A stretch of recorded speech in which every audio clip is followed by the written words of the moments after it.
Hey guys, Dezpulse here, bringing you a replay commentary video of this map Gibraltar. I'm attacking with Bastion, which some people may not agree with, but you know what, I think he works great in this map and a few others at attacking. I had a lot of fun using him to attack, staying behind my team, and supporting them from the rear. I'll show you what I mean right here. Let's jump right into this.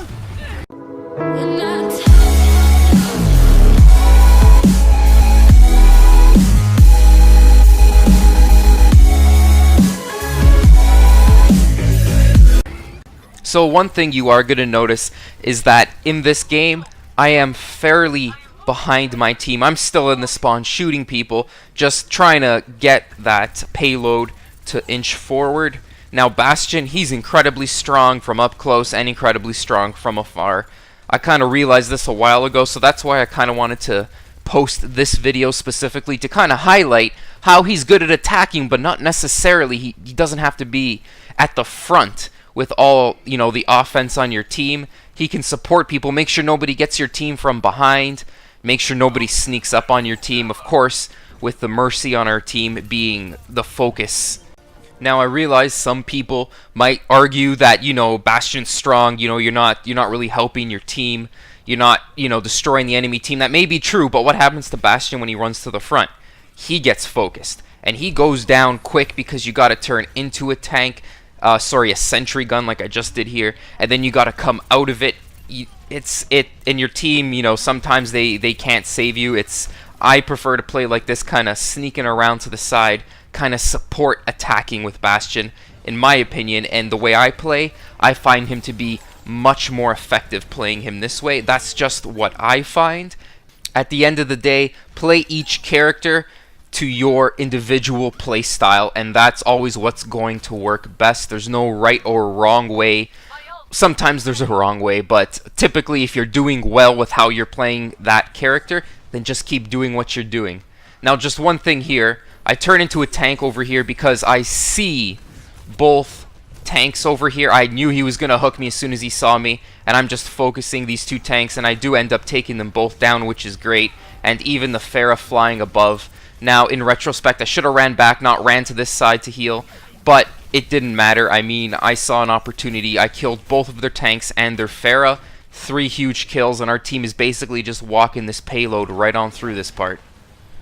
That was a great example of how effective Bastion can be, given his ultimate and just the right timing there. Right at the front, there was nobody on my team in front of me at that point, but at the same time, he is the center of attention because everyone knows how strong and how devastating Bastion can be. So they see a Bastion, they just focus it down. And this is just a little bit scary here. Nobody likes to see Hanzo's ultimate coming at their face. I just slightly reposition myself, and again, staying behind my team, behind the payload, and as soon as somebody pops out, you start lacing them in sentry. Now this particular playstyle with Bastion that I'm doing in this game doesn't work in a lot of maps, simply because a lot of other maps, they're somewhat tight, like Ilios, for example. It's a tighter map, and I find when I play Bastion, I can't do as well in maps like that are more narrow. Maps that are a little bit more open, the payload maps where there's lots of room to stay behind the payload and really support your team, I find work a lot better with this playstyle. Now we're doing really well, and maybe that has part of the reason to do with why I'm doing well as Bastion, but you'll get games when you're getting destroyed and when you're doing good. You kind of got to take them as they come. I'm just kind of sticking to my supporting playstyle here, and it seems to be working. Now for this part over here, their team seems to have slowed us down just a little bit. Of course, this is one of the major choke points of the map. If any attacking team loses Gibraltar, chances are it's over here, because this is essentially one very long choke point right to the end.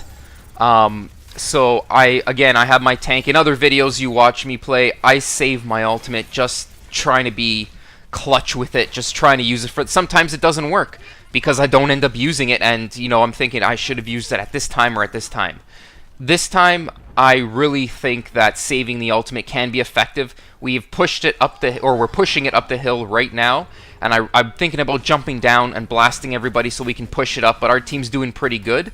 D.Va just flew up there, distracted me for a little bit here. Thought I'd try to take her out, but she's running. Mercy comes to heal me. A little bit unnecessary. I don't believe a Mercy should be healing a Bastion in a situation like that, going away from the team, because obviously Bastion can heal himself to full in no time at all. So I just take a little bit of a last heal, and I turn into a sentry to try to support the team again from afar. And again, this is great positioning for myself. Nobody's around me. If anybody comes towards me, I can see them. And this is where I'm jumping down here. And this is where we're going for the last point. So you know what I'm like, it's now or never. I turn into a tank, and it ends up working out very well. An ice wall for May doesn't do very much to me. I kill her. I kill Soldier 76. I basically killed their whole team. All 4 kills there. And that's the power of Bastion. He can cause a bigger ruckus than a drunk cousin at a barbecue. He's just explosive with damage when you need him. He's devastating support at the back. I hope you guys enjoyed this game. Enjoy the play of the game. Leave a like, leave a comment, and hit that subscribe button. And like always, guys, we'll see you in the next video.